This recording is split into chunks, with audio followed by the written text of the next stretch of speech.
Previously on Staggerly's Man Cave. We forged, conceptualized, and made sparks fly to turn this unforgiving lump of stainless steel into something both useful and elegant.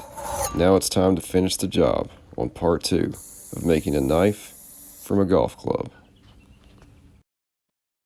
Welcome back and thanks for watching. Now that we're only a few steps away from the heat treatment, it's a good idea at this point to go ahead and see what our Rockwell hardness is in the annealed state, so that later we'll know exactly what we've accomplished. For those unfamiliar, this kit is an inexpensive while somewhat precise alternative to a $1,600 HRC tester.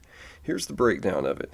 These files range in hardness from 40 up to 65 in increments of 5. The user must bear down with an honest effort to make a scratch in the workpiece. If the file slides across the metal without biting in, then the workpiece is harder than the file. Once you reach a file that does scratch the workpiece, your HRC is estimated as the midpoint between the first one that bites and the last one which did not.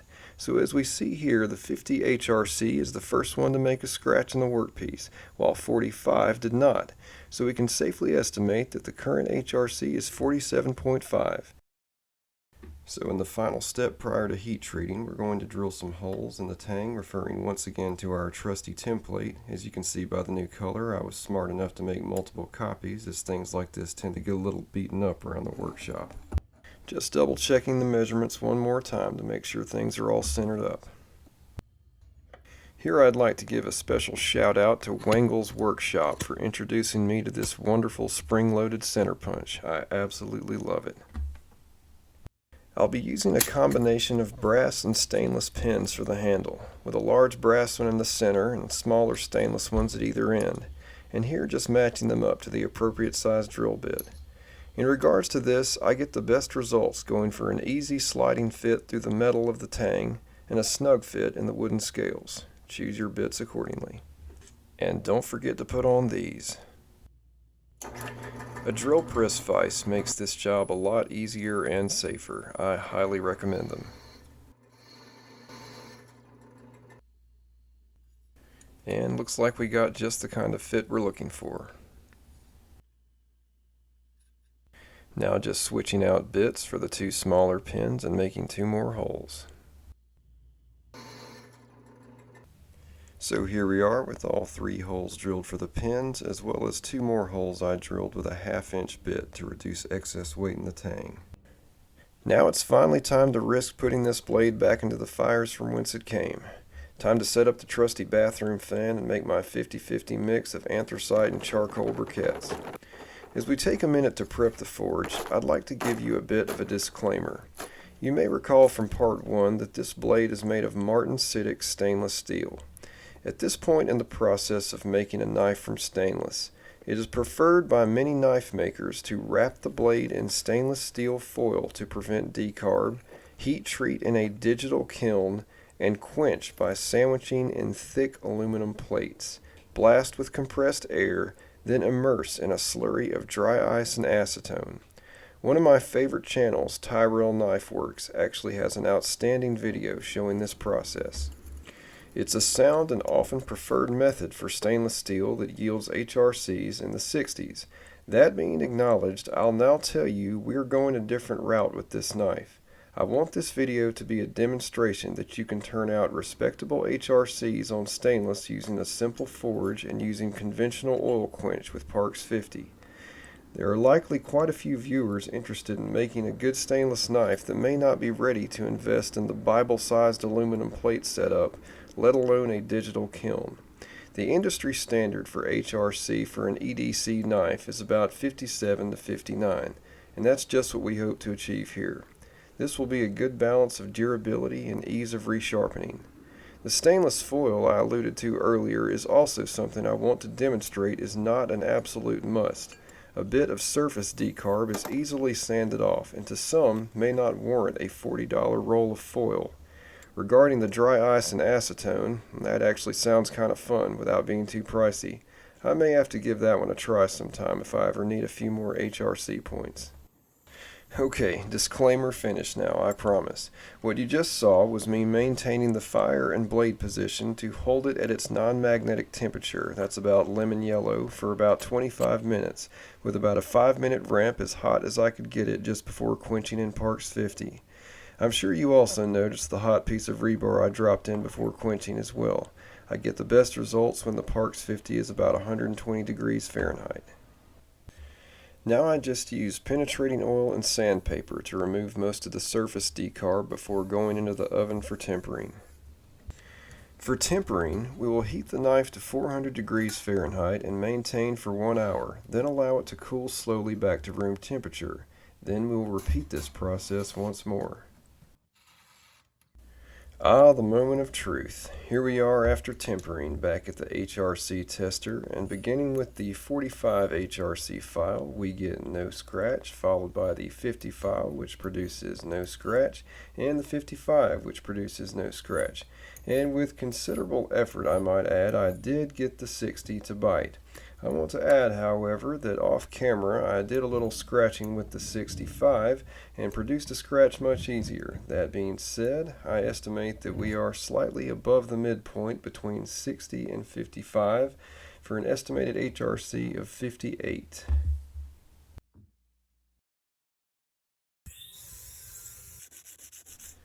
Now I'm back to work with the 100 grit sandpaper and penetrating oil to remove the rest of the decarbonization. Sanding of the tang and upper half of the blade should be done by hand for the remainder of the project to avoid removing too much material too quickly.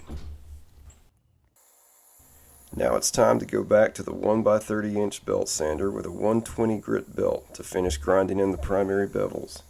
Before heat treatment, we had to stop when the apex was down to the thickness of a nickel to prevent warping, but now we're at liberty to take it down much thinner. You want to be in the right mood and have a steady hand when you sit down to do this task. Use little strategies for a consistent stroke. I focus my eyes on the space between the edge of the knife and the belt for a consistent angle. And we're going to stop when the apex is thin enough to push through something like an apple or a potato.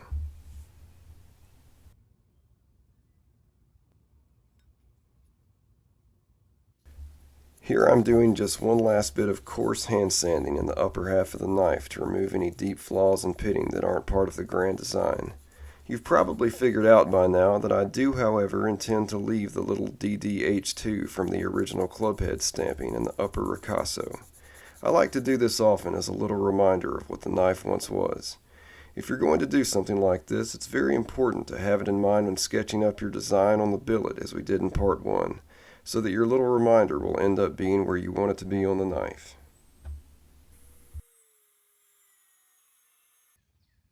About a year ago, one of my neighbors down the road had to have a tree removed because it was too close to the power lines. Sadly, it was a beautiful oak, more than 1.5 centuries old. With his permission, I salvaged some of the wood. These knife scales are from some of its innermost heartwood. The swirling grain is pleasing to the eye, much like burl, but without any of the voids and flaws that burls often have. I think these will be a great match for this knife. The task of drilling the holes for the pins is honestly best done on the drill press, but I like to let you guys enjoy the nice weather with me out at the forge whenever possible. It's best to go ahead and insert the pin in the hole you've just drilled before proceeding to the next one. This prevents shifting and ensures they all line up correctly. Now with the pins in place and a few clamps to hold it firm, I trace the outline onto the scales with a marker. The forward end of the scales are the one aspect that you can't leave with a generous margin, as once they're glued up, they're difficult to sand or file without scoring the metal. With that in mind, I go ahead and mark a definitive line on this portion with a fine-tipped pen. In addition, I also write myself little reminders for which side is which and the way it will face. If they get sanded off, I write them again. As you can see here, I'm using a jigsaw to cut out the shape of the scales with the wood held in place with a C-clamp. A few tools you will never see me use on this channel are band saws, circular table saws, and inverted routers. Nothing against guys who do. I just know my limitations, and if there's a way to get it done without risking my fingers, that's the way I'm going to go, even if it takes longer. Using the 8-inch sanding disc attachment, I now thin the scales down to a uniform thickness and clean up the profiles a bit. And with the pins in place, I also bring the front ends down to that more precisely defined edge I mentioned earlier. In addition, I go ahead and bevel these edges a bit since they're hard to get to once the knife is assembled. It's time for the final glue up, and what I'm doing here is putting a bunch of dimples in the tang to aid in glue adhesion. Or maybe I just need another excuse to use my awesome center punch. The knife, scales, and work surface are now cleaned with acetone. Every measure should be taken to ensure the glue bonds well. Using a mixing container with reference marks, I now mix equal parts of beveled 5-minute epoxy. A little black dye is also added to the epoxy. I only use a tiny fraction of that drop you saw me dispense. You should only use the minimum amount of dye needed to color your glue, as any excess can impede the strength of the glue once it's cured. With the glue tinted this dark color, any unforeseen flaws that may occur along the edges where wood meets metal are made less conspicuous and blends them in well with the wood. Everything must be generously coated with glue. The pins, the holes, and all mating surfaces of the scales and the tang should be coated. As you can see, this is a messy job. Gloves are a must, and if you put butcher paper down like I've done here, it makes cleanup a breeze. The glue usually does a good job of lubing up the way for the pins, but you should still be prepared for it to be a tight fit. It's a good idea to have a mallet or at least a firm surface nearby to tap them through if they don't want to go. Once the scales and pins are in place, I put on as many C-clamps as the surface area of the scales will allow. I'm careful not to over-tighten. They should all have roughly equal pressure, and you don't want to crack the wood. Before setting aside to cure, I use paper towels and more acetone to clean the glue off the blade before it hardens, so I don't have to sand it off later. Now that the glue is cured for 24 hours, it's time to get all these C-clamps off and get back to work. As you can see, I leave the pins long to make assembly easier during the glue up. The next task is to get them cut off flush. I like to put the whole thing in the freezer for about an hour to keep them from overheating while cutting. While cutting, you also want to rotate from pin to pin and give them little rest breaks, as overheating can weaken or even melt your glue.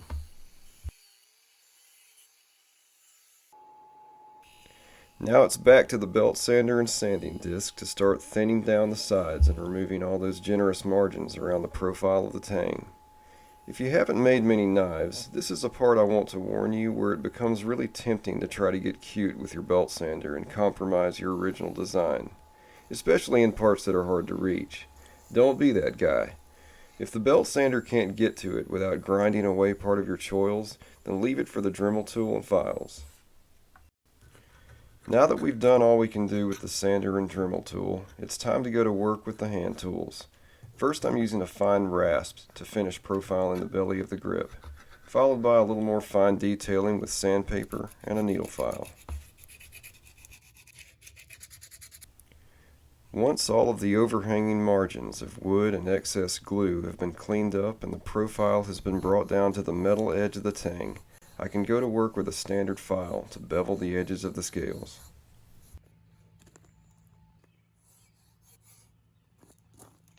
During this portion, you should frequently look down the end of the handle for symmetry to make sure the angles of your bevels and the amount removed matches up.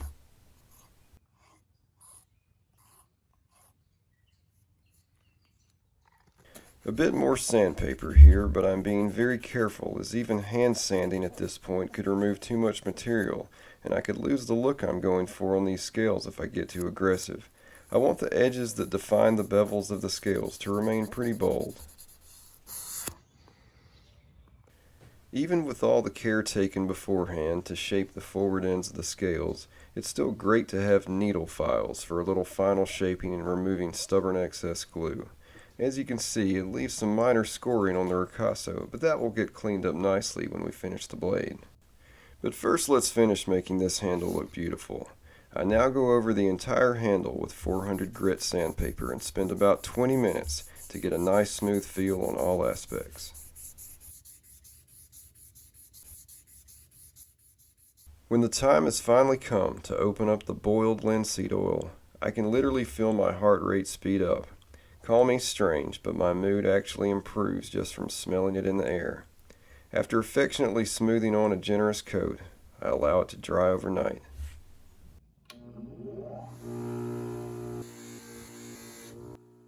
The following morning, I use black emery polishing compound on a soft buffing wheel to polish the handle. Some would use white polishing rouge here, but I need this step to aggressively polish both the wood and the metal of the tang and pins, so I go a little stronger. When buffing exposes something deep that I need to get out, I often move over to the 180 grit nylon fiber deburring wheel to remove it. Re-smooth that spot again with 400 grit sandpaper, then back to the buffing wheel again to finish. With buffing complete, I apply a second coat of linseed oil and allow it to dry. Now that the handle is finished, we can turn our attention back to the blade. Here I'm going over the entire blade, but mostly the upper half in ricasso with 400 grit sandpaper in preparation for buffing. With this knife, we're going to be buffing to a mirror finish, and again I'm using black emery compound on a soft buffing wheel. I want to mention some safety tips here. When you watched me doing the handle earlier, with that we had a lot more freedom of positioning, not to mention the blade was well taped up. But when it comes to buffing the blade, you should never position it perpendicular to the wheel.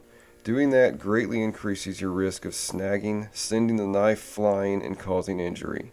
Just keep it mostly parallel to the wheel as I'm doing here, preferably on the underside, and you should never have an issue. For any scratches that don't buff out in a few minutes, I just go back to the 400 grit sandpaper, get it out, then go back to the buffing wheel. Here's a cool trick you may not know. For tools that tend to move around from vibration on a smooth workbench, you can take a memory foam mat like this, place it under the tool, and it holds steadfast. Now I swap over to a 400 grit belt on the 1x30 belt sander to finish the primary bevel. You might have noticed my Harbor Freight 1x30 isn't the fanciest belt sander on YouTube, but I have to say it gets the job done and I love it. I included this sequence to show you just how easily it comes apart for changing belts. For $60, it's a great bargain. As you can see, I've reapplied layout fluid to the blade for visual feedback, and my goal is for the 400 grit grinding lines to create a look with a subtle distinguishing between the bevel and the mirror polish portions.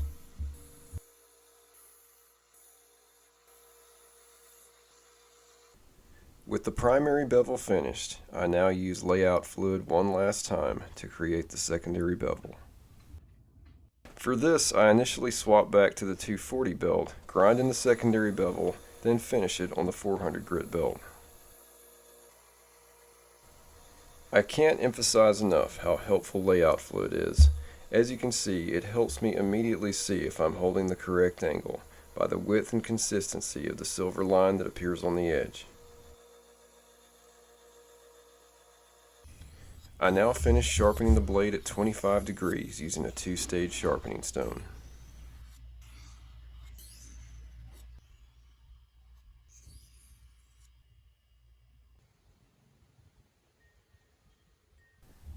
Sure, it's nice to look at, but can you do anything with it? Let's find out.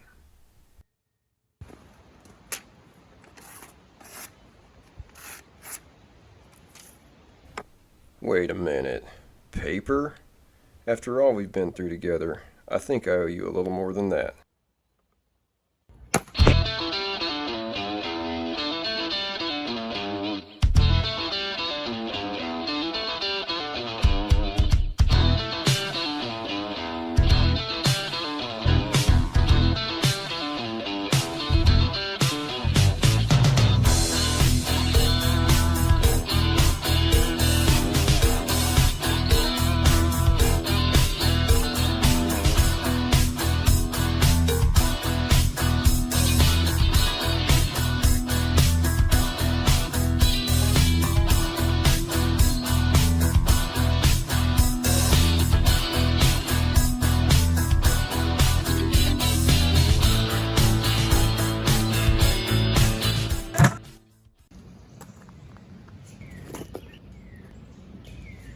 I really hope you enjoyed this video.